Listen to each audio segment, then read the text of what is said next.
I'm talking about that's the greatest fourth quarter I've ever seen in my life. That's the greatest fourth quarter I've ever seen in my life. I mean, Patrick Mahomes and Josh Allen going at it. It was spectacular, okay? It was that big time. I saw Joe Burrow handle his business. I knew Ryan Tannehill was going to mess up. We'll talk about that as well. I saw what happened. I saw Matthew Stafford take out Tom Brady. I don't remember nothing else. Oh, yeah, we'll talk about that bad man, too. Don't stop right there. I don't remember anything else. Don't stop right there. Oh, yeah. Man's got a different meaning. Excuse me, Molly. You ain't on camera. Hold on for a second, okay? I don't remember what the hell happened to that bad man. Lord have mercy. First takes in the house. Oh, man. You know what time This is the greatest, man. Oh, my God. Everybody in the world knows who the Chiefs are, and they're hard to beat, especially at home. So we got to go try to execute the game plan. Firing downfield is caught, and in he goes. Tyreek Hill at the 45, angling right, Cheetah, touchdown! Unbelievable, the Bills get the lead back again. Davis, 4 touchdowns, 201 yards. 3 seconds left, here comes Butker. Down, the snap was a little low, but Butker gets a kick out.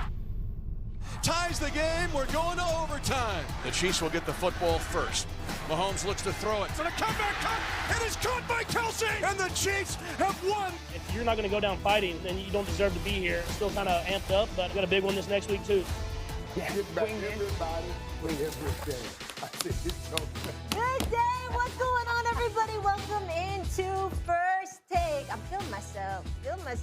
Hi, Dan Orlovsky. Stephen A. Smith. Michael Irvin. What's up, Molly? Gentlemen, how unreal was this weekend? Oh, it was sensational. It was unbelievable. Every single game.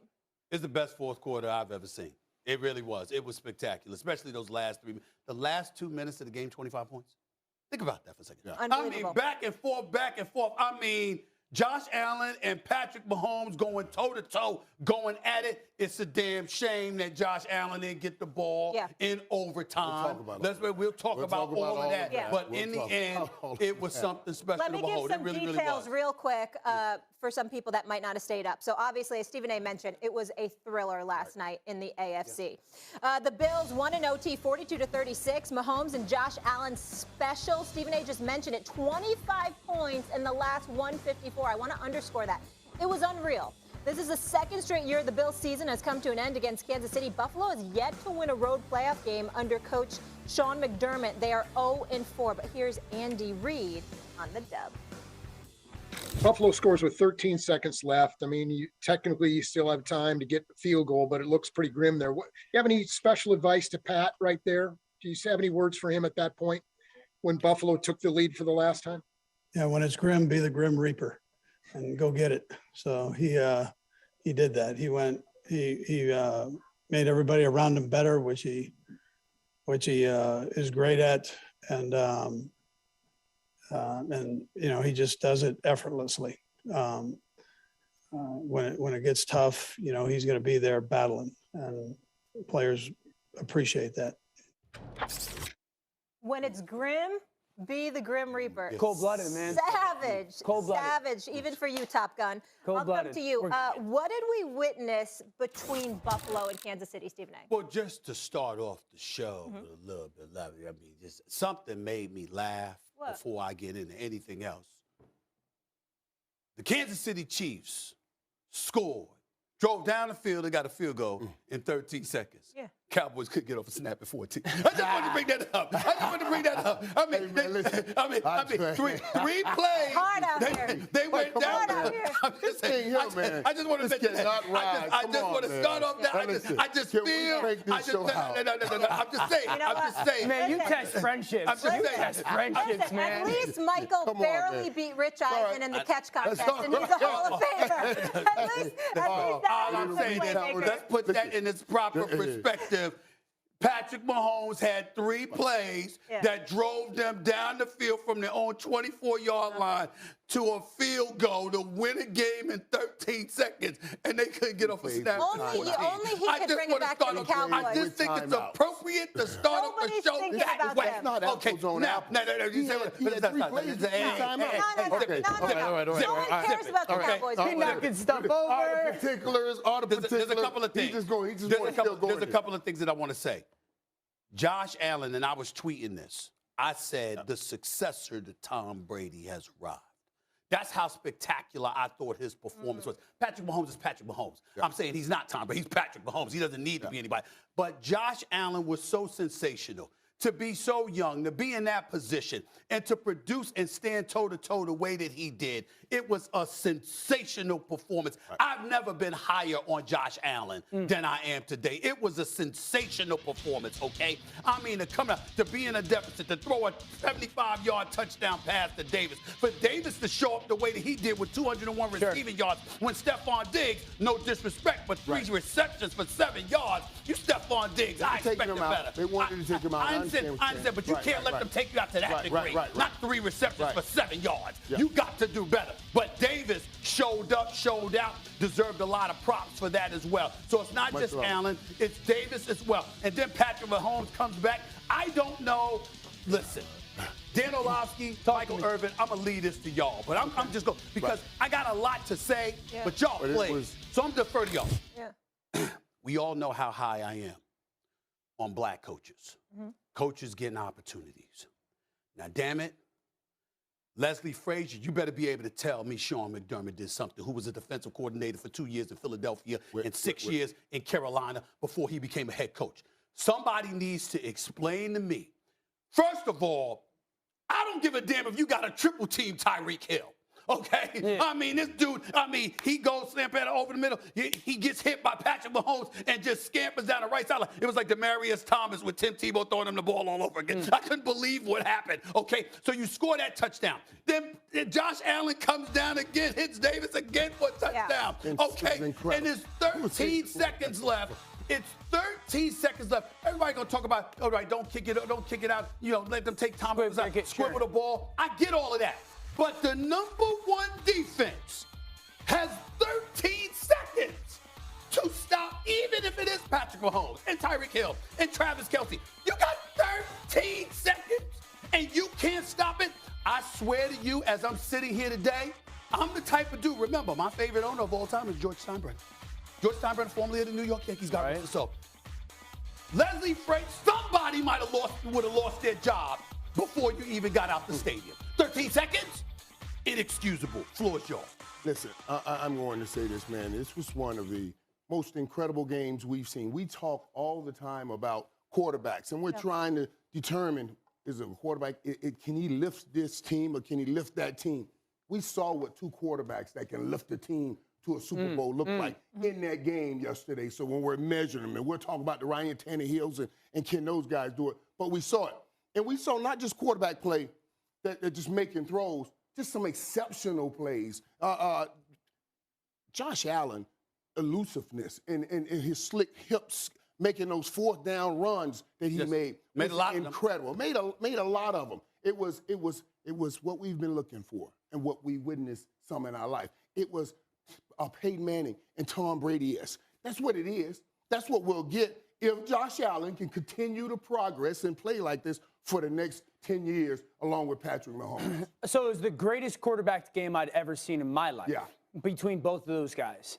I think what we saw was the stuff that is, for franchises, so hard to find in quarterbacks.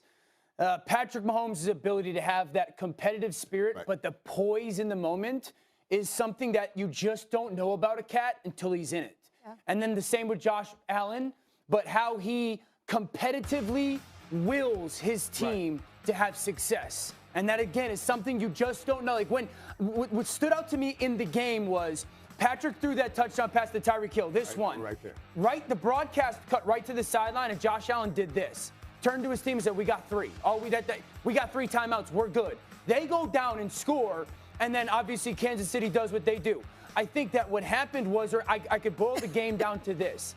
Kansas City's coaching staff was a reason they won the game, and Buffalo's feels like a reason why they lost the game. And that's a lot for me to say, because I think the absolute world of Buffalo's coaching staff. So do I. But the lack of the squib kick, and then to Stephen A's point, the way that they were in that defensive situation in comparison to Kansas City, who calls their first play, knows exactly what to do. Andy Reid pops the timeout at the right moment. They hit Travis Kelce.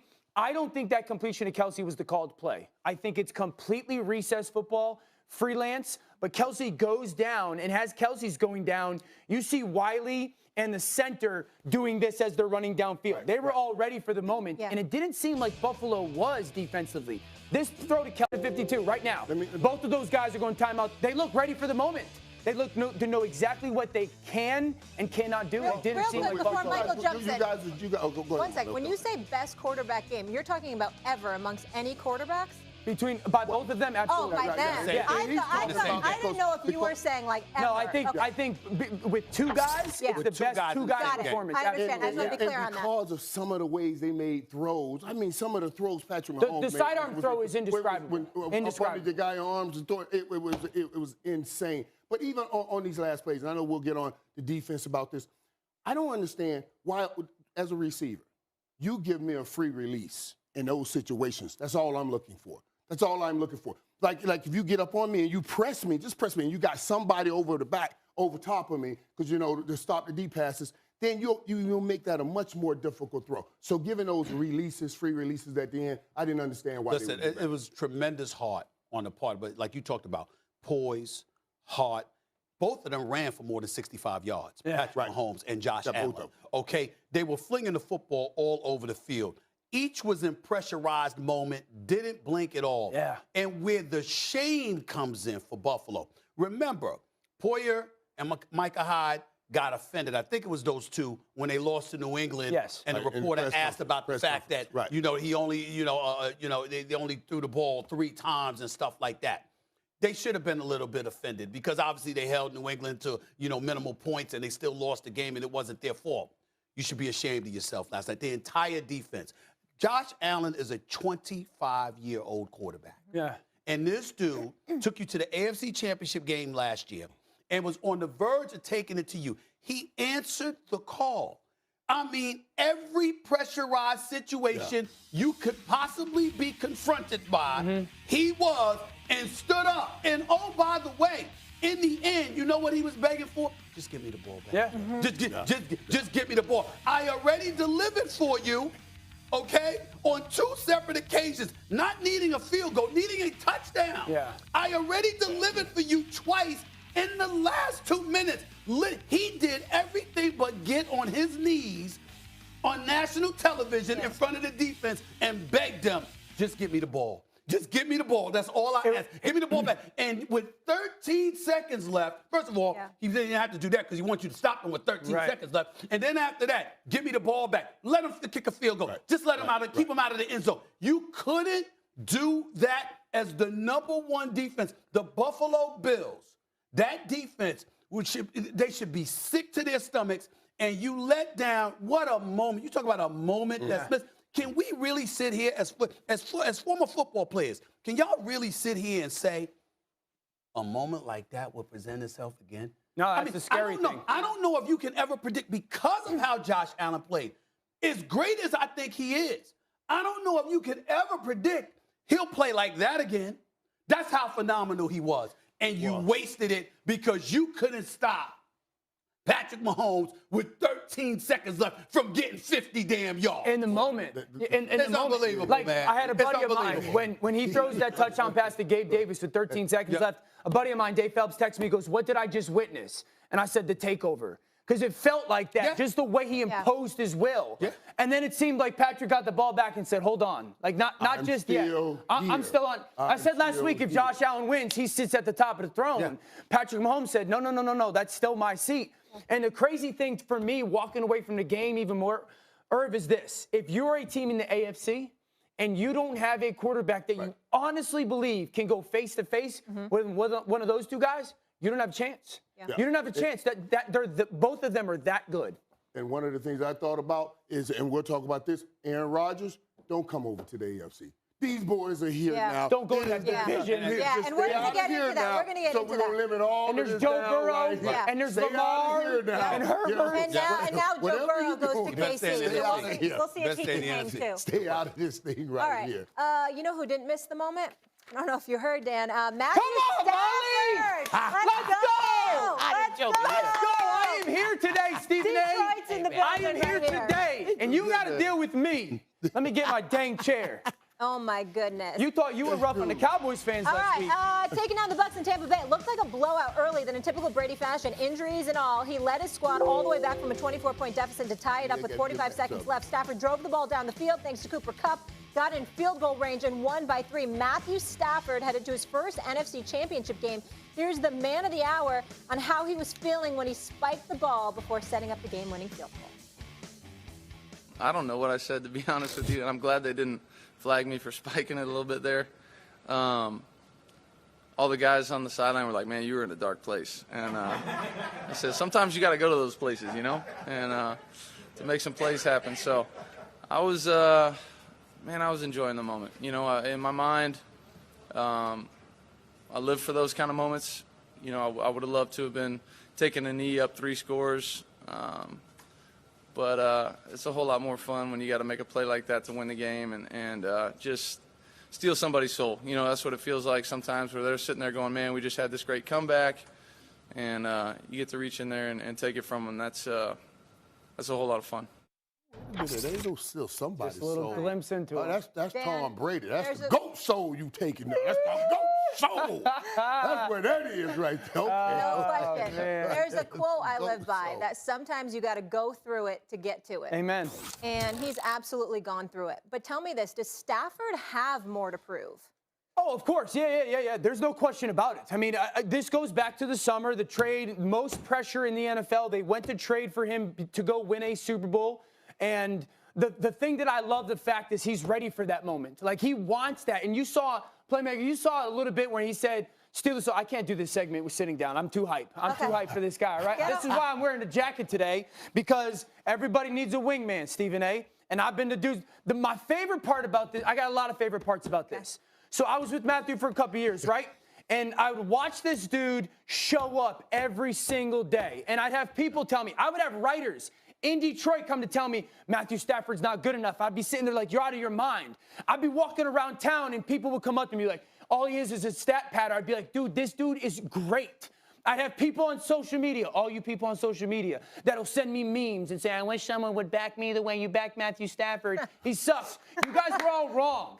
And there's been a small community that tried to tell everybody, like, this dude's great. And for him, he just showed up, and he was a great teammate.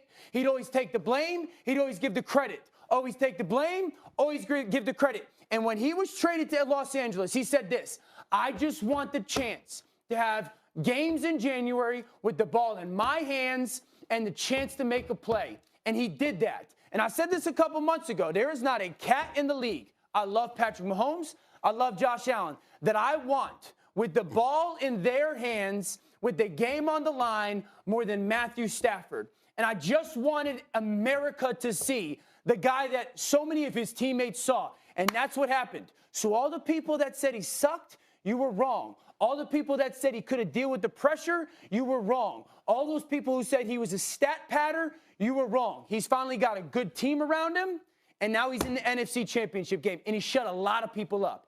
A lot of people. And that's my favorite part of yesterday. And that's why I'm wearing the jacket. And Stephen A., I know you had a comment about Matthew Stafford not too long ago that I remembered. What did you remember? What did you said, Matthew Stafford, stop acting like you're a Detroit Lion. Because at the time, over a 7-week stretch, he wasn't looking too good. No! Was that not? Oh, no. See, now you're lying. Because what you said was, Matthew Stafford, you were not concerned about him at all. Correct. Even in the throes of those troubles. Correct. You didn't disavow those troubles. You didn't act like they didn't exist. You just said you weren't worried about it because in the end he would show up, which he did, and he deserves credit for it. But it's not like the rough patches didn't happen. So while the rough patches happened, we pointed them out. You were like, you're not concerned at all. We were like, how the hell can you not be? Because if he continues to look like this, it's a problem. Now, let me say this to you. Matthew Stafford threw for 366 yards, 2 touchdowns, not a single interception. I thought he had a great game, and I thought he showed up when it counted. And this is a very proud moment for Matthew Stafford. I recall when he got traded to the Los Angeles Rams, everybody talked about how that was a big deal. It was a significant upgrade from Jared Goff. Sean McVay, we even had debates. Who has more to prove, Matthew Stafford or Sean McVay? Because Sean McVay, now you got this talented quarterback because we all knew what Matthew Stafford brought to the table. The game-winning drives in the fourth quarters, the wins that he produced to get for the Detroit Lions. The problem was in his relatively illustrious career. Numbers-wise, he had never won one single playoff game in the only 3 appearances that he made. The last 2 weeks, that has changed, obviously. But what I'm saying to you is this. The questions about him were legitimate. Let me add another thing to you while you're sitting there bloviating about something. I love how you just conveniently ignore. They were up 27-3. Stephen A., don't go there, Stephen A. Don't go. Hold on. You got to be fair. This is a good spot. This is a good spot. You can't be. You're objective and phenomenal with everything else. And it's a good spot. But you get emotional with Matthew Stafford. Let's reel you in a second here. Let's reel you in. They were up 27-3. Let's say, for the sake of argument, when you had the bad snap, okay, and Tampa Bay recovered the football and what have you. Let's say stuff like that happened and Matthew Stafford didn't have a chance to have that moment. What would we be sitting here today saying? We'd be talking about how he didn't get it done. That's not Matthew Stafford throwing an interception. Right. That's not Matthew Stafford's fault per se, but he wouldn't have gotten it done because they would have lost the game.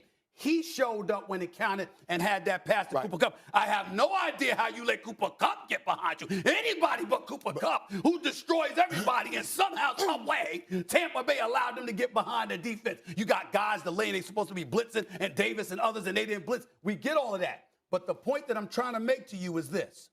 Don't act like you weren't sitting there when they up 27-3, because I thought Tampa Bay was going to get blown out of the stadium. I did as well. Blown out of the state. And Tom Brady and them come marching back. Yeah, you were and nervous. they tie that game at 27. You were nervous. Stop acting. But Come on now. I was so nervous. That's exactly what puts Matthew Stafford over.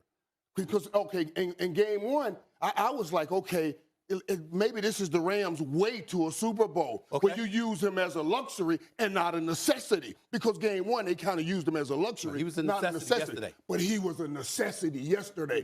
And even to come back, when he just said, when you thought you had won that game, and then I come back and snatch your soul, he's talking to the GOAT.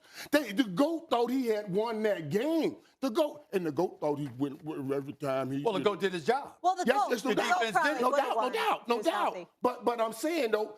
I'm saying, if you want to be a bad man, go beat the bad man. It's prison yard mentality. He went in and beat the bad man. That's what I'm saying. God. So I'm going to bring him across the water. What's up with that? What's up with that? What's up with that? You got to do Time out. Who's disagreeing with that? Who's disagreeing with that? Because, Stephen A., you make the point that they had that big lead, and then the lead went away, implying that Matthew Stafford had anything to do with that. No, yes, you do, because then Playmaker said you had to go beat the man, and you're like, well, he did his job. He did his job. So one can't, you can't say one did their job and imply one didn't. Time out, Dio. Okay. In the game of football, correct me if I'm wrong, because you guys played. I mean, you guys played. I didn't play. I mean, you want to be tired. When you do this, and you got the love affair with Matthew Stafford. I get it. Okay. If I remember correctly, in the sport of football, when the other team scores, you get it back. Correct. So you up 27-3. Bet. They score 27-10. Yeah. You got the ball back. Yeah. You didn't do nothing.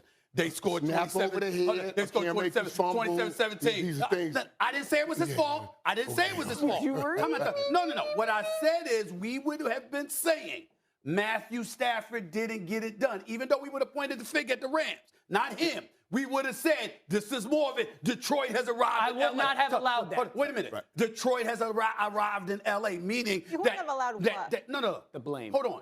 Matthew Stafford is what he is. But the team he was surrounded by let him down. Dan, That's what we would have been saying. You know what, and Dan, he couldn't overcome Dan, it was a great day for you because Tom Brady's team was decimated and your guy got it done. I'm not going to disagree with that. If the Buccaneers were the downside with the Buccaneers this season is we did not get to see the Super Bowl champions have a chance to repeat.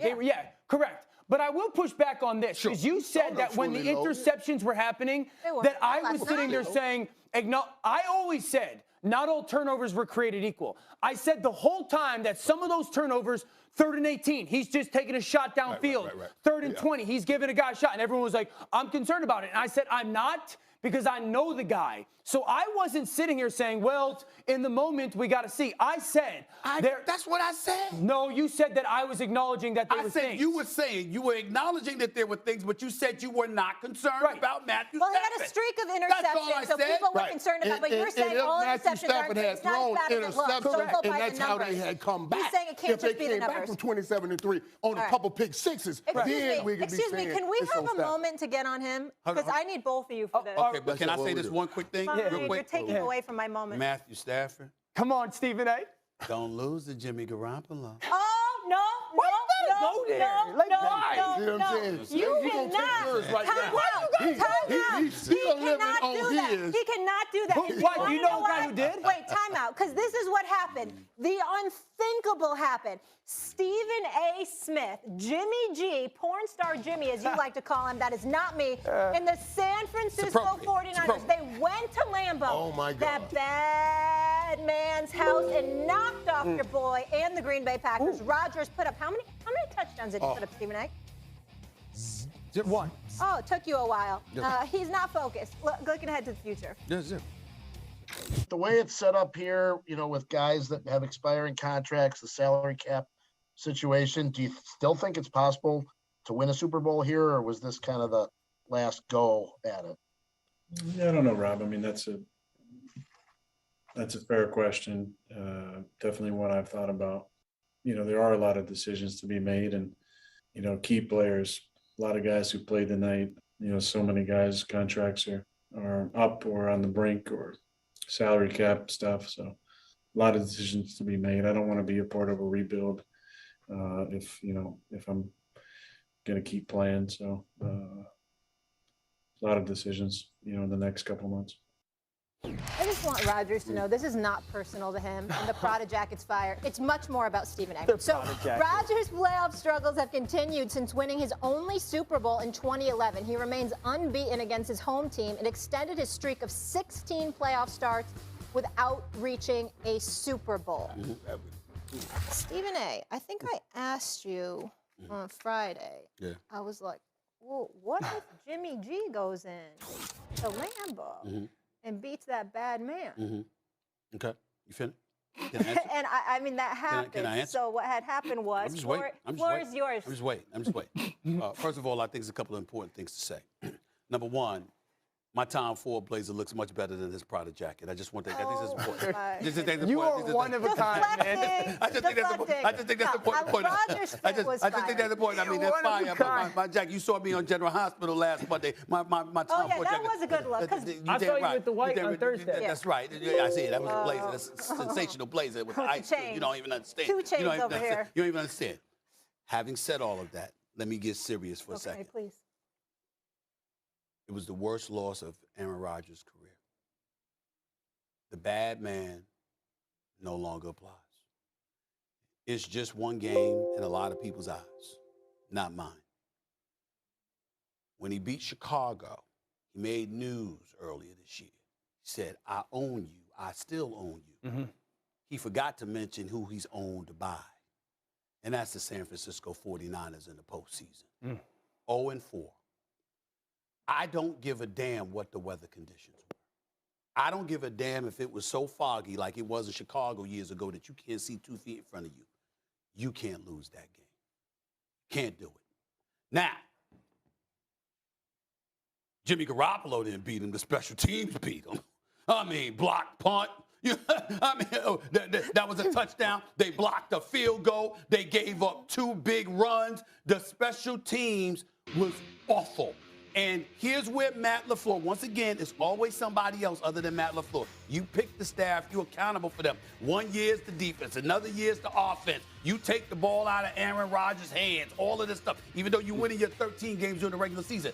Your special teams was worst all year long. All year. You were, Pro Football Focus had you rated the worst special teams in all of football. And you go into this game and you allow that to happen. The defense for the Green Bay Packers gave up 3 points. I'm sorry, 6 points. It was 6 points. They played to win the game. Even with that said, you Aaron Rodgers, you with Matt LaFleur, and you can't score more than 10 points at Lambeau Field in snowy conditions you're very, very familiar with. It's fun. I mean, I understand that San Francisco, Northern California ain't Southern California, but they ain't got to deal with the weather conditions that you're accustomed to. They rolled on into Lambeau Field, Green Bay, Wisconsin, where the only thing that's relevant is Aaron Rodgers and cheese. That's it.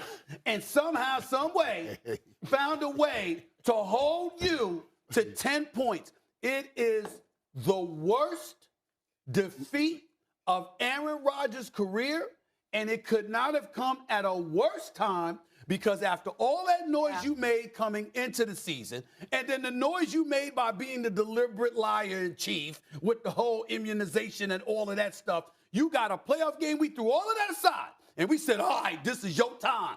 Sure. This is your time. And you came up short. He could be handed the league MVP award, and nobody gives a damn.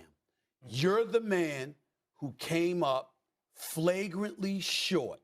It is that. You didn't go out like Tom Brady did yesterday. No, it does feel legacy defining. To your point, Stephen A. It really does. It's at this moment because unless he goes and wins a Super Bowl. Unless he goes to win a Super Bowl, this is legacy defining. Yeah. And for me to say that because we know how I feel about Aaron Rodgers. That's why I'm trying to get some clarification on what you're saying here. Are you saying what do you mean you're done with it or it no longer? Remember when I said that we used to talk about Patrick Mahomes being best, but this man and all that other stuff?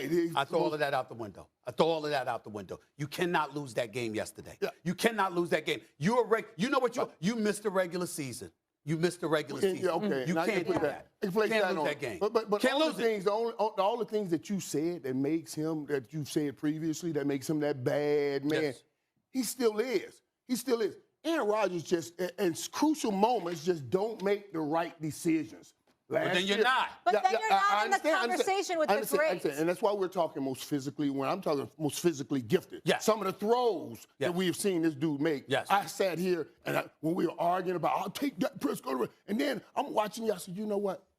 I'll never say that again. Because you watch some of the throws he's made this season. I mean, it's just incredible. He really is incredible. But just to go out like that, with all else that's around you, I still believe in Aaron Rodgers. I still know he's a great player, and I believe he's going to be back in Green Bay because he has no other place. And he has what we're talking about right now. He has to get another ring. He has to get another ring. Dan, are we being too hard on him?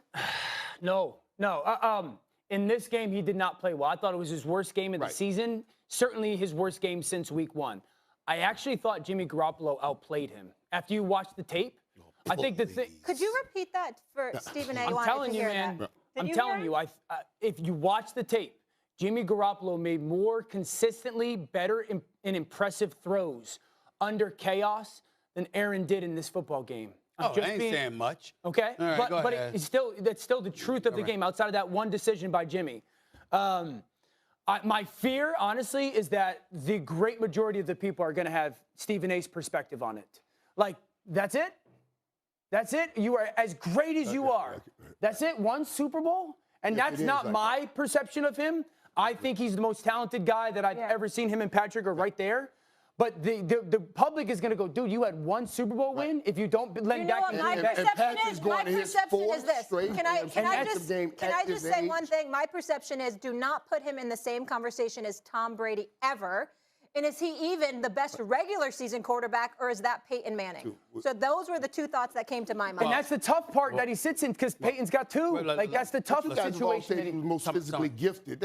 He's unbelievable. He's one of the most physically gifted. Right. He's just not having the success. He is the greatest talent that I have ever seen at the quarterback position. Okay.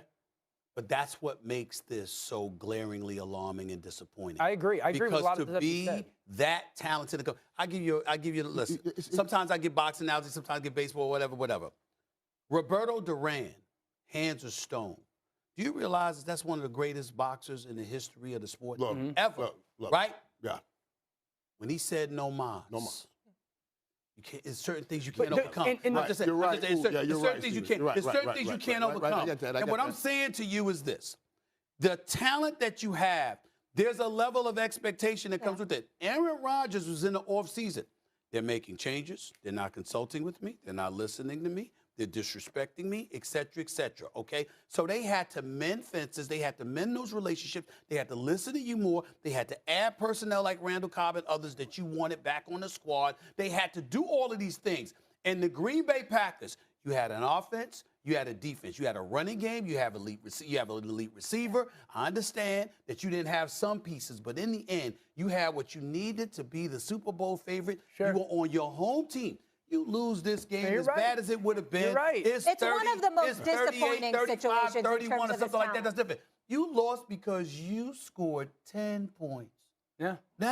I don't know how you overcome that. And you scored I don't 10 know. points because you're, again, I just don't think Aaron uncharacteristically played poor. Yes. He did. Yeah. And the thing that separated him this season to every other quarterback was like those simple, basic plays, simple, basic reads. He treated them like they were the most important read of his career. And there's 6 or 7 plays yesterday this past weekend that he didn't. Aaron Rodgers scored 3.5. He scored 3 points in the last 3.5 quarters of a playoff game at Lambeau Field. Yeah. That's why you're not giving San Fran's defense enough credit. I know how they are. That defense. I'm sure you give them credit. I still want to say credit again. When I keep saying, I know what they did the get week on out before. here with all that. All right. When I get back, you keep saying You're Aaron saying Rodgers he can very redeem talented. himself, Michael. He's physically gifted. Talented is also your ability to process this game and make the right decisions. That's what Tom Brady does. We don't see the physical gifts in Tom Brady, but his talent is his head and his mind also. By the way, we'll get into this later, but I think he's gone. Still to come on First Take, Tom Brady falls just short of another. Tom Brady, at 44 years old, missing 2 of his top receivers and down to third stringers on the O-line, erased a 24-point deficit to tie the game, losing to the Rams on a field goal. Some would argue that if the Bucs were healthy, he'd be in his 8th Super Bowl. The point being, he still got it. We know he's expressed the desire to play till 45, but with the NFC getting better and better, salary cap issues on the squad, and a potential loss of coordinators to head coaching jobs, will he hang it up after a season where he didn't accomplish the ultimate goal, but still led the league in passing yards and TDs? Here's the GOAT on his future. I haven't put a lot of thought into it, so we'll just take it day by day and kind of see where we're at. Did you at least take a moment as you came off the field or at any time today to think about that, to think that this might be the last time I'm out here? No, I was thinking about winning. That's kind of my mentality always, to go out there and try to win, give my team the best chance to win. What's the biggest factor for you, Tom? What will be the biggest factor for you in making that decision going forward? Truthfully, guys, I'm thinking about this game, and I'm not thinking about anything past 5 minutes from now. I just got to say one thing before you jump in that I find interesting. When Aaron Rodgers was asked the question, he talked about the future. When Brady was asked the same question, he only wanted to focus on the game. Stephen A., would you be surprised? What? Why would Aaron Rodgers want to focus on the game? He just lost. He played like garbage.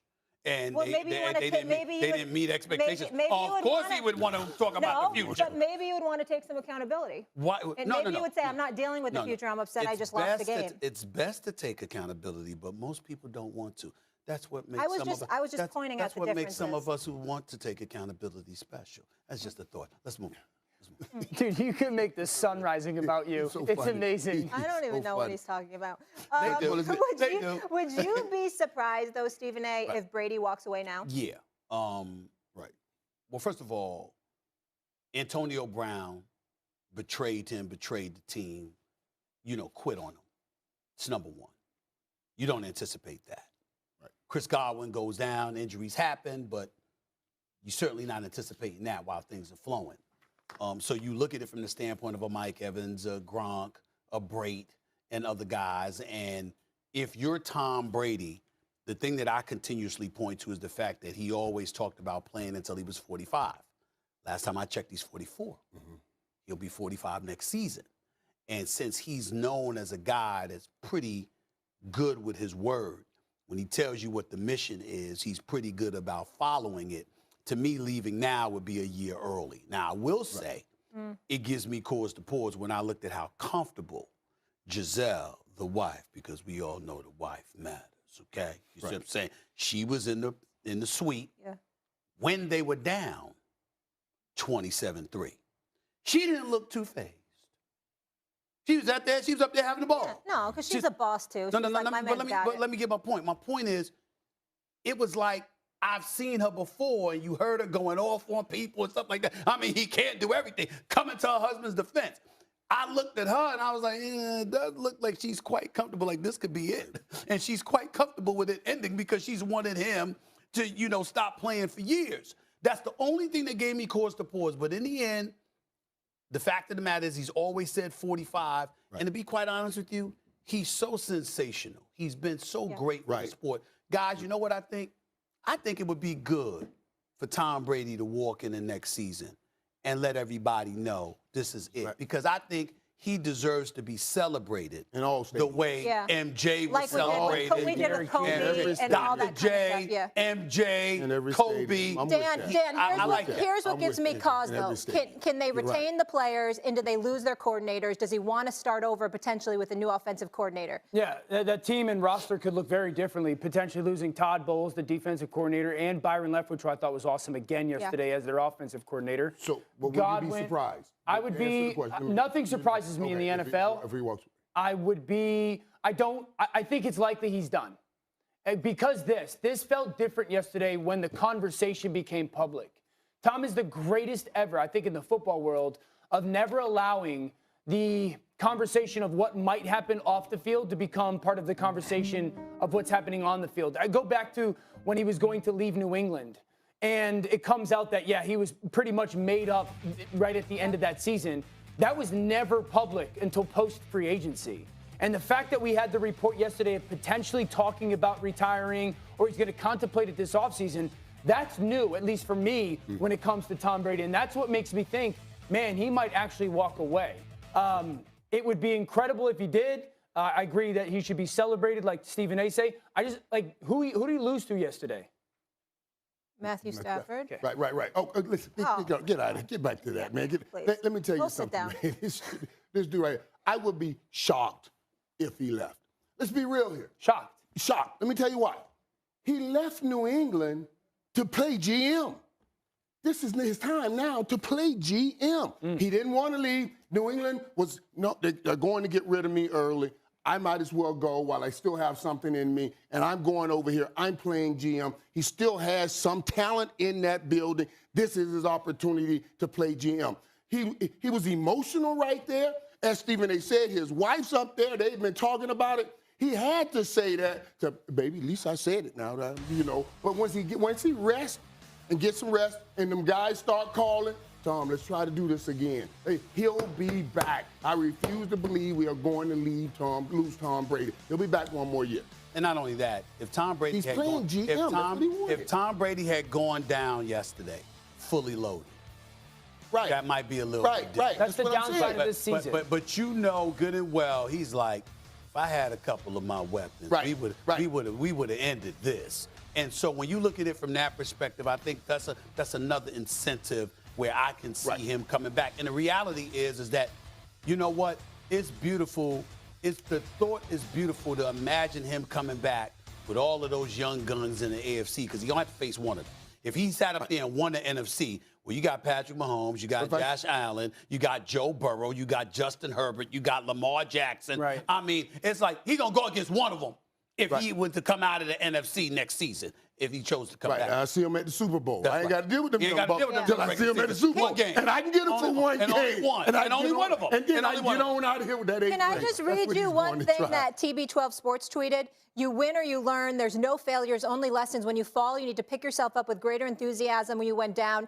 Now we look back on an incredible season, learn our lessons, and get up because even greater things are coming. # keep going. That's a beautiful thing to say. But let me say this to the real world.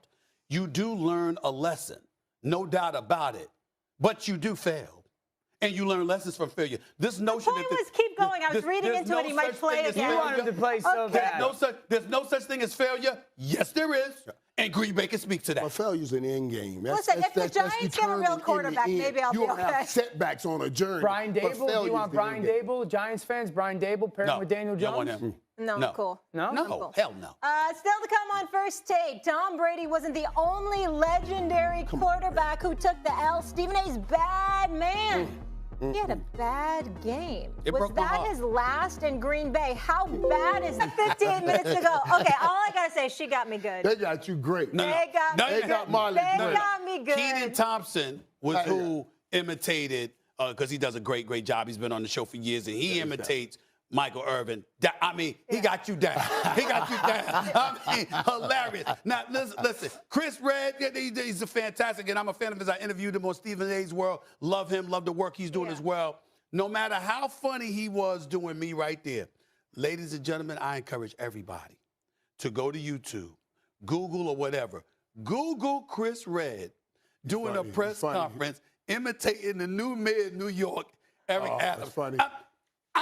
I haven't laughed that hard about SNL in 20 years. Yeah. I'm trying to tell y'all right now. Yeah. Now, he did me well, but I'm telling y'all right now, that brother Chris Redd imitating the new mayor of New York, Eric Adams, I promise y'all, it's must see. Yeah. Trust me on that. That was a lot of fun. When I saw that, I was like, oh my goodness, they got us. They got us. They got us. It is what it is. They got us. All right, like I said, 58 minutes left, not an hour 58. We got so much more debate coming after that epic football weekend. That bad man had one bad game. What does Stephen A have to say about one of his favorite all-time players? And Stafford had a game for the ages, why he still may have more to prove. More First Take coming up first, but we begin with last night's epic game, a thriller of all thrillers in the AFC. Chiefs taking down the Bills in OT 42-36. Patrick Mahomes and Josh Allen are special. 25 points in the last 154. The game was unreal. Allen threw for over 300 yards, 4 TDs, no picks. Patrick Mahomes almost 400 yards, 3 TDs, no interceptions. This is the second straight year the Bills season has come to an end against Kansas City. Buffalo has yet to win a road playoff game under head coach Sean McDermott. They are now 0-4. Here's what Andy Reid told Mahomes with 13 seconds left. Do you have any special advice to Pat right there when Buffalo took the lead for the last time? Yeah, when it's grim, be the Grim Reaper and go get it. To be in this moment, this game against that team, and to make a play, to walk off a game at Arrowhead, I'll remember this for the rest of my life. It obviously hurts. You don't like feeling like this, especially back-to-back years at the same place. So we got to find a way to be better next year and to accomplish what we want to accomplish. I feel for Josh Allen. I really, really do. So do I. I really, really do. Not that Patrick Mahomes doesn't deserve it all. They were just both epic. So let me ask you this. That's what he's going to be made. It's the Michael Jordan had to go through. He had to go through. It means you go back to the drawing table and you get greater. What did I say earlier? You go through it to get to it, Michael Irvin. So tell me this. Who was more impressive? Is it Mahomes or Allen? I love what I love what Josh Allen did and the gifts that he showed, his ability to make plays outside the pocket and his, what I talked about earlier, those little swivel hips to make those first downs. But what Patrick Mahomes did was incredible. First of all, we're not even just talking about the results of what he did with 13 seconds. You can put on these defenses and not be getting up on these guys. But the confidence in which they drove that team. We talked all year when they were turning the ball over. I said they were done. I thought I saw a broken team to rise that team back up. And then to play this way right here to say I'm claiming and keeping my spot. We keep trying to put people on top of Patrick Mahomes. This is 4th straight AFC championship game. Nobody's done that before the age of 26. We are getting a chance to witness something. Even when Tom Brady first started, they were winning with defense and running the football. So we really didn't get a chance to taste Tom Brady's greatness until later on we started dealing with results. He is creating the results with his greatness. There's no doubt he was the most impressive, and he is the king, the young king in the National Football League, and that's what he snatched his crown back because everybody was trying to give it to Josh Allen. I respectfully disagree, but very respectful, because Patrick Mahomes is sensational. Patrick Mahomes reminded us that he's the best in the game, and that includes Aaron Rodgers because he shows up in the postseason and closes. Right. And and that's the bottom line. 8-0 against everybody else except Tom Brady. He hasn't had one road playoff game. No, but Aaron Rodgers has been losing at home, so we ain't going to even get into all of that right now. The only reason I throw the caveat that no, I respectfully disagree, is because when I look at Tyreek Hill, and how he just took a regular pass. And just, I'm just saying, as great as Patrick Mahomes is, that ain't him. That ain't him. That's Tyreek Hill. You see what I'm saying? It's the whole package. Everything you saw. That's what I'm saying. Everything you saw. The whole package. Listen. Everything. Look at this play. I mean, come on, man. That's just insane. Hey, that's insane. And waving goodbye at the 20-yard line. Why are you running? Waving goodbye at the 20-yard line. Look, come on, look at this right here. I mean, that is not Patrick Mahomes. I mean, the throw is Patrick, but that's Tyreek Hill. You see what I'm saying? And that's all I mean by that. So I say it respect. That's why I say respectfully. I mean, listen, Patrick Mahomes had to drop back the pass and throw that ball over the middle and get it to him. But look at that right there. I mean, he blowing by 1, 2, 3, 4. Fuck. I mean, Jesus. This dude, the cheetah, is something phenomenal. He just is. And waving goodbye to you at the 20-yard line. Waving. And people don't know how to be able to run that fast, waving, and nobody's running you down. That's insane. And they got, they got an angle on him. You got the angle. And it doesn't matter. He still said, bye. There's nothing you can do. That's Tyreek Hill. So that's what I'm saying. Every single play that took place with the Buffalo Bills was because of Josh Allen. Every single play. Scampering for first downs. At one point in time, he scampered like 4 straight times for first down. They couldn't stop this guy. Yeah. He was doing everything. The 75-yard bomb. Could he have put it any more perfectly in Davis's hands?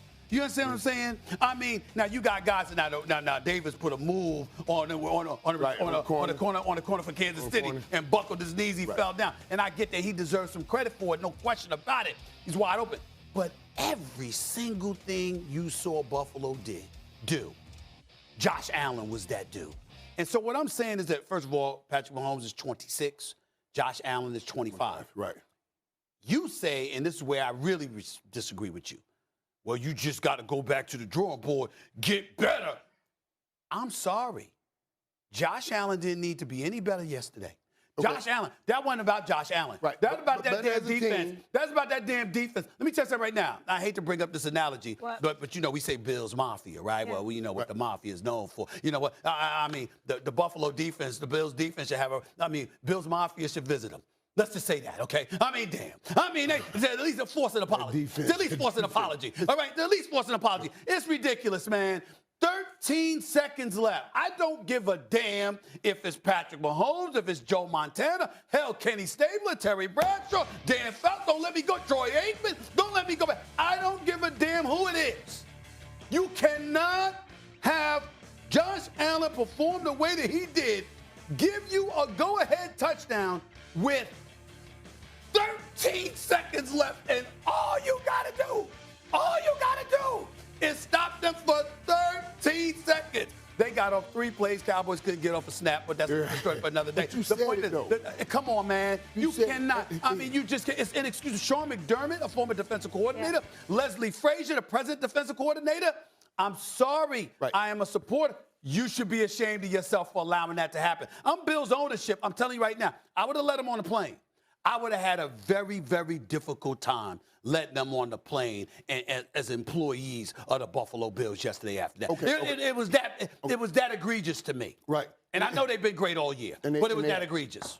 And they have. They were #1 defense. But when you say they can't, they can't be great or he can't play better. I'm not saying he can't play better. I say he didn't need to. When I say go get better. He didn't need to. Right. When I say go get better. Davis, the way he played, let me see him play like that all year. So you have the weapons you need now to combat Patrick Mahomes because, like you said, Tyreek Hill is another animal. He's another animal, but mine. And I think we underestimate the great in the pocket movement and scramble ability of Patrick Mahomes. Patrick Mahomes he does some incredible things. The pocket presence, right? The he way does some incredible things. But we're trying to determine one or the other here, and what assets they have to make you go on top. Okay. Let me put it in plain English. Michael Irvin is playing with Josh Allen. He delivers a touchdown with 13 seconds left. No doubt. And your defense doesn't stop him. What do you say? What do you do? Michael Irvin. Yeah, no doubt. No. I ain't asking you no doubt. I'm I need an answer. saying to you, Answer the I want question. the defense to do better. I'm telling you, I wanted you to press up on those guys and not let them get so freely down the field. I understand what you're saying. No. I asked you a question. What would you have said with 13 seconds left? To your defense. Is more impressive. No. I'm asking. I know what the question. We answered the question. I switched it. Now that we answered the question, I asked you. He called an audible. I asked Michael, you. not Michael I'm asking you. Not mature, Michael. I'm asking you. I know we answered the question already. I'm asking you. About young Michael in the locker room. You wouldn't have heard. You wouldn't. I wouldn't have liked that even guy, say right? it on TV. Okay. What would have happened? Is that what you wanted? If that's what you're asking. I can't even say it on TV. Hold up. And my response to that would be, what you lying to the American public for? About what? You said young Michael. Young Michael. Middle-aged Michael, old Michael, it don't matter. Retired Michael, the retired Michael Irvin was seen hugging dudes, giving them motor. Come on, you know what you got to do. I'm saying to you, I got a quarterback that played the way that brother played. And with 13 seconds left, Michael, he you gives do you have the a lot of heart. lead. You have a lot of heart, and I love that about you. But you remember, I wanted to beat up the kicker for Mac Jones. I'm telling you, I understand what you are saying. That's all I'm asking. I understand, because that win could have been so much for Josh Allen. He didn't do anything. No doubt. I walked away from the game and said, yo, I went on Twitter, did a video before the game was over. I said he did his job. He did his job. There was nothing left. Josh Allen left nothing left to do. Yeah. The defense let him down. They let him down. Frazier let him down. McDermott let him down. Poyer, Michael Hyde, all of them, they let him down. And then people go, you got all these announcers. Oh, they're just spent. They're gas. I want to hear that. 13 seconds. Drink some Gatorade, some Pedialyte, something. I don't give a damn. Put some electrolytes in there. You got 13 seconds. And all I'm saying here is you're right in everything you're saying about the defense. But how dare you snatched this gift from Patrick Mahomes and what he's done? This ain't the only time he's done this. It's his fourth straight AFC Championship game. Can I get the highlight again? Can I get the highlight again of Tyreek Hill? This is what he does. I'm just saying, I know he's phenomenal. He's great. He's the best. Man, come on. Look at this play. You're saying he has better weapons. Look at Tyreek Hill right here. Just look at him. Watch this right here. Now, nice pass. Now watch this. Look at this. Oh, my God. Look at that. Look at that. Anyway, look at that. We were just sitting here off camera talking about Ryan Tannehill and his bad placement of balls. You got to give this man credit. That was a perfectly placed pass. I would deeply appreciate it if you wouldn't engage in such heinous blasphemy on national television. This conversation that we're having here, Ryan Tannehill has no business in this conversation. Let me tell you why. Because you're minimizing that perfect pass right there under pressure in that situation with all that's coming down for him to make that perfect pass. So I am elevating. This is how we're settling this. Tyreek Hill was. I'm elevating. Time out. One-word answers, and you need to be quick. Game on the line in the Super Bowl. Which of those quarterbacks are you taking? Give me one word. I'm taking Patrick Mahomes. Okay. But let me say this to you. But based on yesterday, we have to put yesterday in a bottle. I know. I could take either. Yesterday in a bottle. I thought they were the same. Or if you ask me, take them out separately and they're not coming with their teams, I may take Josh Allen. Okay. I want to wrap this up by saying this. Obviously, we know all the pass yards. We know all the touchdowns, no interceptions. Both those quarterbacks led their team in rushing, too. Right. It's only the second time that's happened in NFL history. 707 yards passing. It's insane. 7 touchdowns, 0 interceptions between the two. Yeah. All right. Come on, man. Still to come. What a game. Matthew Stafford silencing the haters with his performance yesterday, despite his team blowing a 24-point third-quarter lead.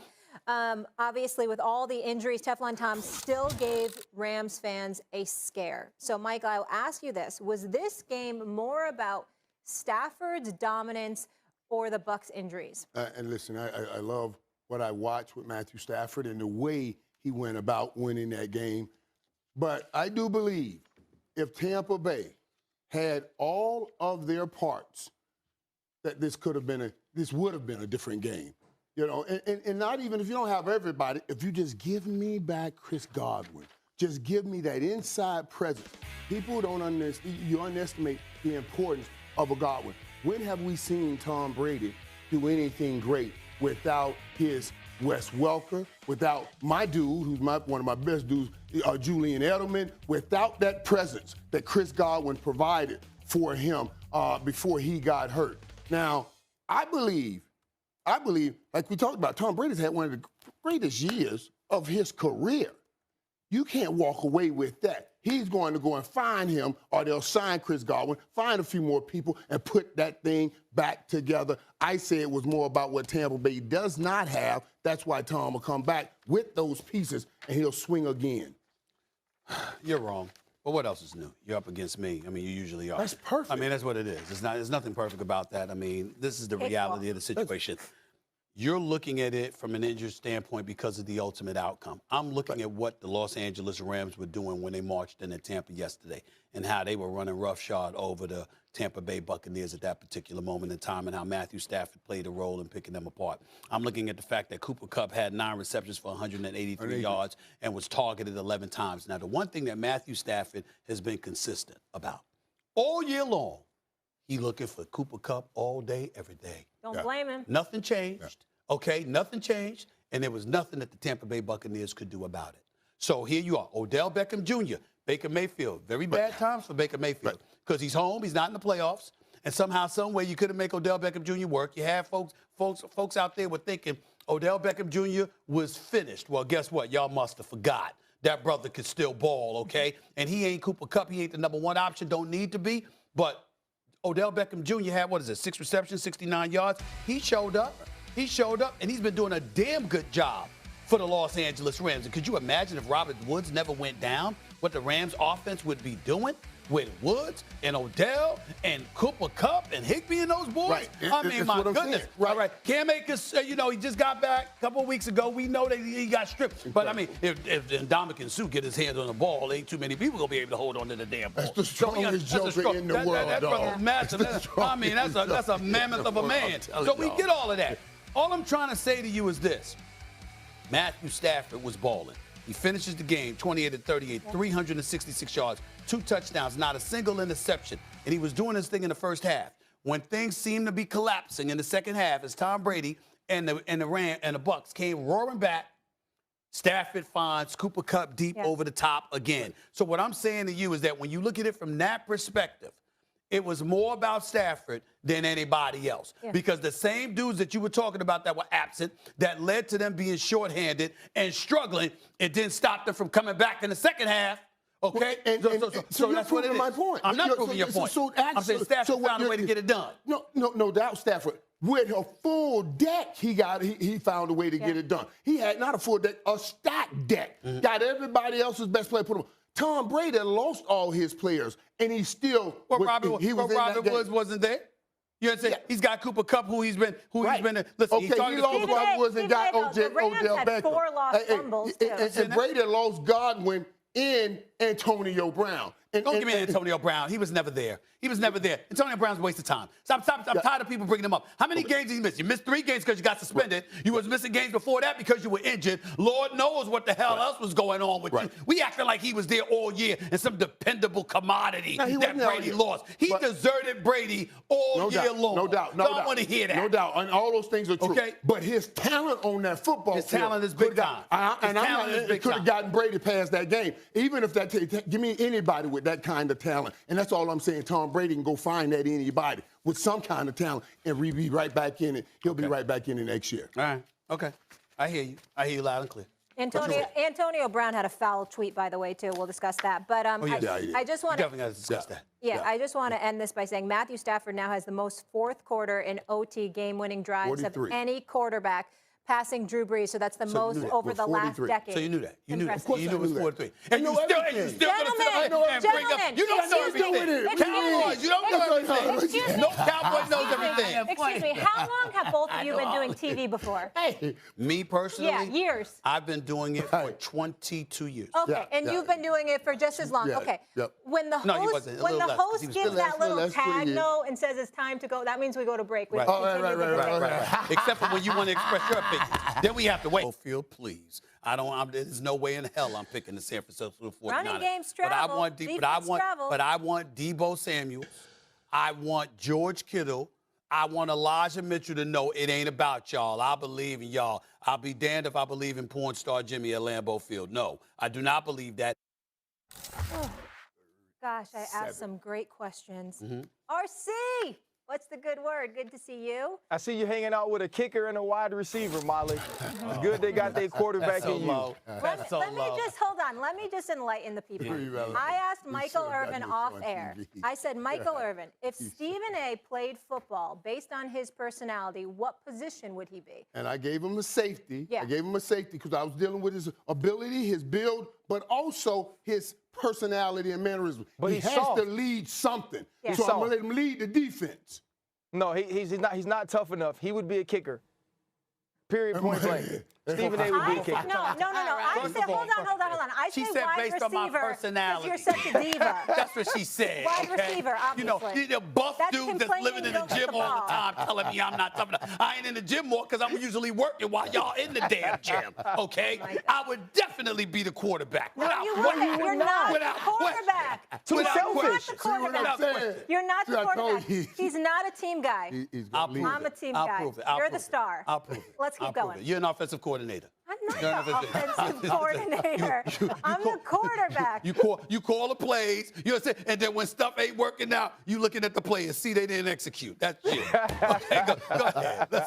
Let's go. This is very disrespectful. Not at all. People at home can weigh in. I have a real question to ask. Head coach. And I'm going to, whatever. You wouldn't even make me the head coach. I had to be a coordinator. Like, goodbye. I think so. RC, I'm gonna start with you. I need a break from him. What does this bad game say about that bad man? Will he be remembered for his regular season dominance or postseason failures? He won't be remembered for his postseason failures. He'll be remembered that he never had a postseason moment. We could go back to Eli Manning's throw to Mario Manningham, Eli's Manning throw to Dave Tyree, Ben Roethlisberger throw in the corner to Santonio Holmes. You can point to many of the things that's happened in Tom Brady's career, the Peyton Manning's career, and you can say, okay, these were at least moments we remember these quarterbacks coming up big in the playoffs. Look at the two games we saw played by quarterbacks yesterday when you think of Matthew Stafford and also later on in the day, Josh Allen and Patrick Mahomes. Those were playoff moments. Those were moments where their teams weren't necessarily better than the teams they were facing, and the quarterback elevated them. Aaron Rodgers doesn't have that moment. There's a Packer fan I talked to yesterday, and I said, where's Aaron Rodgers' moments? When you think about Aaron Rodgers and you think about the way that he's elevated the Green Bay Packers in the playoffs, I want you to tell me the one play you point to that led to a Super Bowl. Tell me the one series you point to that led to a Super Bowl when Nick Collins doesn't have a pick six because Marquise Pouncey is out. When Clay Matthews doesn't hit Rashard Mendenhall fumbles the ball. Tell me how he overcame in Seattle when they lost. Tell me how he overcame in San Francisco when he lost. Tell me how he's overcome in Lambeau when they've lost. He never has. Aaron Rodgers is one of the best quarterbacks that has ever played the game. He is, to me, the most talented that has ever played and the best I've ever been on the field with. Aaron Rodgers doesn't have a playoff moment where the Green Bay Packers were not better than the other team, where the Green Bay Packers were not outplaying the other team, where he elevated the Green Bay Packers to a championship. The reason Aaron Rodgers only has one ring is Aaron Rodgers. We cannot go throughout this whole season and watch this team win 13 games again and say that they're good enough to win a championship, that the roster is stacked enough to win a championship, that they have what they need both offensively and defensively, and then blame this loss on anybody but number 12. number 12, scored 10 points in this game. If this was Dak Prescott, Michael Irvin would have to be protecting him from Stephen A. saying how awful he played against the San Francisco 49ers. So we got to stand up there and say that Aaron Rodgers, who's going to be this year's MVP, did not show up for his team, and he does not have one playoff moment we remember. Well, he will be remembered as a failure in the playoffs. We got you. We got you. Here's the deal. You're absolutely right, first of all. You definitely crystallize how right you are when you talk about how there's no moment that led to a Super Bowl. I do remember that moment in the playoffs in Dallas. He threw against the Cowboys. That ball on the sideline. That's the moment that came to my mind. That was absolutely spectacular. That was a spectacular pass. He did have that moment. But again, they came up short, didn't go to the Super Bowl. He's lost 4 NFC championship games. I will tell you that Aaron Rodgers, to me, is the greatest talent that I've ever seen at the quarterback position, which makes it more heartbreaking that I have to say what I have to say. This is a legacy-defining moment for him, what happened this past weekend. Unless he wins a Super Bowl, I will never look at Aaron Rodgers the same again. And I don't think anybody should. You can't lose that game Saturday. Now, I understand. Listen, everybody want to point to the special teams. You had a punt blocked, okay? You had a field goal blocked. You gave up 2 long runs on special teams. We get that. I will remind y'all, San Francisco only scored 13 points for the game. The Green Bay Packers defense held them to 6 points. So we still come back to the fact that Aaron Rodgers, with Devontae Adams on the field, receiving, 9 receptions for 90 yards. With Aaron Jones on the field, okay, catching 9 passes, targeted 10 times, 129 yards, including a 75-yard touchdown. I'm saying not touchdown, but a 75-yard play. You had Lazar on the field. You had Lewis on the field. You had Cobb, who you convinced the organization to bring back on the field. You had Dillon and Jones on the field. You were clearly the better team. You were at home. You were rested. You're accustomed to the inclement weather. You're going against a team in the San Francisco 49ers who 2 weeks earlier, if they don't beat the Rams, they're not even in the playoffs. And then they beat Dallas, come there on a short week to play you, okay, on your home turf and hold you to 10 points. It is the most devastating loss of Aaron Rodgers' career. And when you take into account the fact of all that noise he had in the offseason, the level of respect he felt he lacked, the fact that he was planning on leaving after this season, that Brian Gutekunst had to do whatever he could to mend fences and mend that relationship, okay? I'm not letting Matt LaFleur off the hook either. I will remind everybody, you're the head coach. Before that, you were an offensive coordinator. You might have came into the press conference, singing your mea culpa about how you needed to do better. Well, how many times we going to hear that from you, Matt LaFleur? I mean, you said it last year, okay, when you took the ball out of Aaron Rodgers' hands. You said it the year before when you got spanked by San Francisco. I mean, it's 3 consecutive years. You won 13 games. You came up short. Why am I bringing that up? Because I never felt he deserved the job. Now, I know he did a good job, and he ain't Cliff Kingsbury, but you were the 27th ranked offense as an offensive coordinator in Tennessee before you got that job in Green Bay. And we've seen coaches come and go under Matt LaFleur era, okay? Because it's always somebody else's fault that causes them the job instead of you. You only scored 10 points. So, yeah, hits on him too, but nobody more than Aaron Rodgers. There's no way to escape it. Aaron RC is absolutely right. It is the most devastating loss of his career, and it's legacy-defining unless he wins a Super Bowl. Because it's the postseason, and that's just the reality of it. We're going. A lot of people will never see Aaron Rodgers play, and then they'll start when years from now we'll be asking who was the greatest, and then we're going to look at the results. We're going to look at the results, and it's so funny, Ryan. I was thinking about this. When Joe Mo had the lead at 4 rings, you get 1 ring, that's 25%. You were good enough to get in the conversation. Now that ring level is up to 7 and 8. So you got 1 that's not good enough now. He has to have another one, or we will always remember. All those moments you were talking about, all those moments, great moments, are always remembered when they end up on their way to a Super Bowl. We'll never forget Giannis coming back because he came back the way he came back after he thought I thought he hurt his lead, and he played great and led them to the championship. Those are the moments that you're talking about we're missing with Aaron Rodgers. Let me wrap this up by saying this. Brady is 35-11 in the playoffs. Aaron Rodgers is 11-10. So, Stephen A., what did Tyreek Hill do? He waved goodbye. Goodbye. Party's over. And here's the sad part. I could say anything. I have no comeback. Zero. I'm saying, I'm not joking. I was devastated. I was devastated that you went out like that. Jimmy Garoppolo, who I thought he wasn't that damn impressive to me. I know. You know, but you know what? I didn't even mention that. This This was extra special for me because it was your boy porn star Jimmy. I the forgot little about spice that. on this, though, the little spice on this, if Aaron Rodgers does decide to go somewhere else and he takes another team and win a Super Bowl, he's back in the conversation. For sure. I'm just saying. For sure.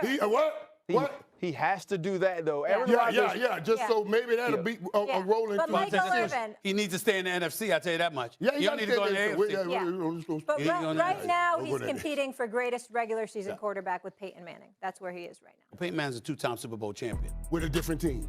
Still to come on First Take, it was Allen versus Mahomes. That is everybody talking, but we'll debate why Joe Burrow can make narrative. And we're a really, really good team.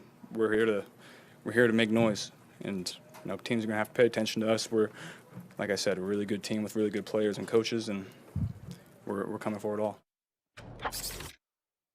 So many good, exciting quarterbacks. Stephen A., no average Joe. Tell me what's at stake for Burrow as he takes on Patrick Mahomes and the Chiefs at Arrowhead AFC Championship. We're sitting here raving about Josh Allen and Patrick Mahomes. Right.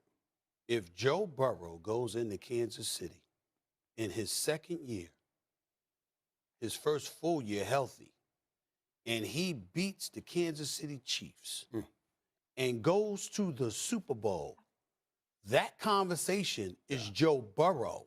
Yeah, you ain't going to forget about Josh Allen because Josh Allen and Patrick Mahomes put on an epic performance. But that conversation includes Joe Burrow. I think the kid is spectacular. You're right. I think Jamar Chase is spectacular. I love what I'm seeing from Cincinnati. I mean, they gave up 9 sacks. I was worried about their offensive line. Okay? And everything in my body was saying, playmaker, don't pick Tennessee. I know Tennessee could get to Joe Burrow. But Ryan Tannehill will find a way to mess it up. He's just not that dude. He's just not that dude. He's just, I don't care. He makes me sick, okay? Because Derrick Henry comes back, doesn't look too bad, okay? Deontay Foreman. He's running that ball. Running that ball. And what did Vrabel do to mess up? You call a play where you stop running the ball and you get Ryan Tannehill to try to throw a little screen. The dude right in front of you, you don't think he's going to tip the damn ball? And this is Ryan Tannehill. This is who he is. This is who he is, okay? And the thing that really ticks me off, is that everything else was flowing for them but this guy. And the first play, who does this? You're on your home turf. The crowd is hyped. Everybody, the tailgate parties, everything hyped. The first play of the game, the guy throws an interception. The first play. You didn't even have a chance to pass gas. The dude threw an interception. I mean, it's just ridiculous. And then go show up in this press conference, we were looking forward. There's no way I thought that we would be. Why? You threw 2 interceptions prior to that. Before you threw the last one, you should have assumed it, damn it. I mean, it's Ryan Tannehill. And if Tennessee is ever going to do something, they got to get. Then listen, he's no scrub. But he ain't that dude, especially in the AFC, with all the quarterbacks we talk about. Yeah. Ryan Tannehill ain't that dude. You better get another quarterback if you want to get over the hump. In that system, in that system, that Vrabel system, that's the New England Patriots stuff. You need a great decision maker and he in that situation. And he's not. And we talk about those interceptions, that last interception, everybody said, well, they didn't on Ryan. Ball got tipped. No. Yes, you could place that ball. That's right. Low and away. Low and away. That is on Ryan. Now, I'm putting some blame on these coaches from Ryan Tannehill's standpoint because you got Derrick Henry coming back. What you doing opening the game trying to fool people with passes anyway? Right. Stop playing and make the main thing. Turn around and hand the ball off and let him run the ball. You shouldn't have opened up the game like that. But the Joe Burrow situation, listen, for how he has invaded Cincinnati. Yeah. Just not came and said, we ain't doing this no more. That's right. You're going to get used to us playing this kind of game right here. And then went out and performed. And he got all young pups with him that's biting like real dogs with him at the receiving group. Man, if he can pull this off, he can put us off. It's going to be incredible. And he is in the room with that conversation. So I was talking to one of my coaches. He said, man, I'm so worried about Joe Burrow because of the offensive line. He said, they may get him hurt. I said, I'm worried about the league because of the offensive line. If they find an offensive line, I don't know anybody that could beat him. Joe Burrow was a rookie last year. And let me tell you something, because I threw shade on him because I was all Alabama. I'm like, Alabama going to take them out. They're going to beat LSU. And then he puts on the show. And then I think they played Clemson in the national championship. Put on the show or whatever. The point is this. Joe Burrow was balling his last year at LSU. He comes into the National Football League last year. Right. He was balling before he got hurt. Yeah. He was balling before he got hurt. He completed, 65% of his passes. The brothers, this year, Joe Burrow is spectacular. He's not good. He's spectacular, and he's a leader. And Cincinnati, Cincinnati's the right place. They're doing Zach Taylor, the offensive coordinator there as well. The head coach, Zach Taylor, and his offensive coordinator, they're doing a damn good job. Cincinnati Bengals deserve props. They deserve our respect. They could win this, but I'm telling you right now, we're talking about Josh Allen versus Patrick Mahomes. Who's to say that Joe Burrow ain't going to go in there next week and perform like Josh Allen did yesterday? He is clearly capable, and Jamar Chase is clearly capable of putting up some numbers. It's just that you got to watch it. You got to see it for what it is. I feel sorry for Tennessee. In this one respect, I'll hold Vrabel accountable. This kid, Deontay Foreman, they do 4 rushes for 66 yards. Right. I know Derrick Henry is back. I know it. But you got to give Deontay Foreman the ball more than 4 times. Right. You got to do that. The way he was running. Yes. And Derrick Henry is just coming back. And don't pass it. You know how they take the ball out of Jimmy Garoppolo's hands, how Kyle Shanahan does that? Take the ball out of Ryan Tannehill's hand. Run. Stop the run. If Burrow goes in, we used these terms earlier, legacy defining. If Burrow goes in and wins that AFC Championship game against Patrick Mahomes and Andy Reid in Arrowhead, that is legacy defining for him. Right. You put him in that room. Did y'all realize for a second what that does to all other teams in the AFC? You got Lamar Jackson, Justin Herbert, Joe Burrow, Josh Allen, Patrick Mahomes. Everybody else in the conference. It's like, yo, we got to get a quarterback. We got no chance. We got to find one. We got no chance if we don't have a quarterback against these guys. It's incredible right now. That was the best weekend of football I can remember.